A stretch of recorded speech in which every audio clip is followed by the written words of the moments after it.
ایک لمحے کے لیے بھی ان کے پائے استقامت میں لغزش نہیں آتی. یہ جرت دیکھتے ہیں ہم. یہی تو صحابہ کی تعلیمات ہے نا, یہی تو صحابہ کی تعلیمات ہیں. یہی محدث کا حقیقی کردار ہوتا ہے جو صحابہ کی تعلیمات پڑھتا ہے, حضور کی حدیثیں پڑھتا ہے, پھر ان پر عمل بھی کرتا ہے. حضرت فاروق اعظم رضی اللہ تعالی عنہ رومیوں کے خلاف ایک لشکر بھیجتے ہیں, ایک دستہ بھیجتے ہیں.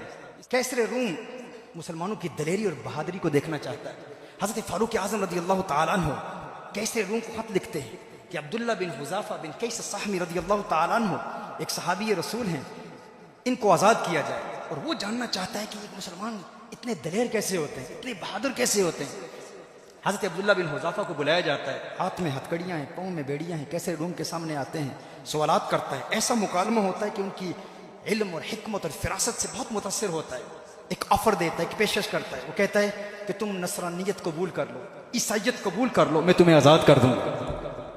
عیسائیت قبول کر لو. اب دیکھو مسلم کی جرت کیا ہے, ذرا چشم تصور سے تخیل باندھو. میں نے تو نہیں دیکھا تحریک نظام مصطفیٰ صلی اللہ علیہ وسلم میں یہیں کہیں ہے چوک علامہ اقبال, جہاں پر وہ مرد کلندر محدث سیالکوٹی ڈٹ کے کھڑا تھا. آپ میں لوگ ہوں گے جنہوں نے وہ منظر دیکھا ہوگا. لیکن آئیے صحابہ کرام علیہم رضوان کی تعلیمات کی روشنی میں اس مرد کلندر نے ان کی تعلیمات پہ کیسا عمل کیا, کیسی روایات انہوں نے پڑھی ہوں گی. عبداللہ بن حذافہ بن قیس السہمی رضی اللہ تعالیٰ عنہ سے کیسر روم کہتا ہے, یہ میری آفر ہے, یہ میری پیشکش ہے, اسے قبول کر لے, میں تجھے رہا کر دوں گا. ساری زندگی قید و بند کی صعوبتیں جھیلتا رہے گا, ان پریزنز میں رہے گا, تو نصرانیت قبول کر لے, عیسائیت قبول کر لے, میں تجھے آزاد کر دوں گا. عبداللہ بن حذافہ بن قیس السہمی رضی اللہ تعالیٰ عنہ کا جواب کیا تھا, میں اپنے الفاظ میں مفہوماً پیش کرتا ہوں. ان کا جواب یہی تھا کہ ہم تو قیدی ہیں حضور کی زلفوں کے, ہم تو اسیر ہیں حضور کی زلفوں کے, ہم تو اسی قید میں مست ہیں. اس دنیا کی قید ہمارے لیے کوئی معنی نہیں رکھتی. ہم جہاں بھی ہوں, ہم حضور کی محبت میں, حضور کے عشق میں, حضور کی یاد میں,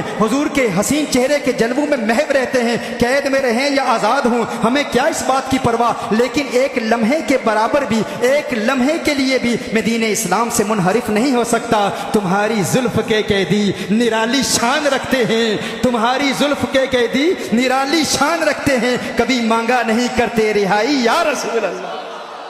وہ رہائی نہیں چاہتے, وہ تمہاری زلفوں کے قیدی ہیں. اس نے کہا اچھا اگر قبول نہیں کرتے تو ایک اور آفر ہے, ایک اور پیشکش ہے. اب آفر کیا دیتا ہے, وہ kehta ہے آدھی سلطنت کا مالک بنا دوں گا, عیسائیت قبول کر لو, کرسچینٹی قبول کر لو. اب چھوٹی چھوٹی باتوں پر کبھی قادیانی کہہ کے جرمنی چلے جاتے ہو, کبھی اپنے آپ کو ایتھیسٹ کہہ کے, غیر مسلم کہہ کے دنیاوی مفادات حاصل کرتے ہو, کبھی کسی بڑے ٹی وی چینلز پر آنے کے لیے مسلمانوں کی صف کو چھوڑ کے کافروں کی صف میں کھڑے ہو جاتے ہو. چھوٹی چھوٹی باتوں پر ایمان کا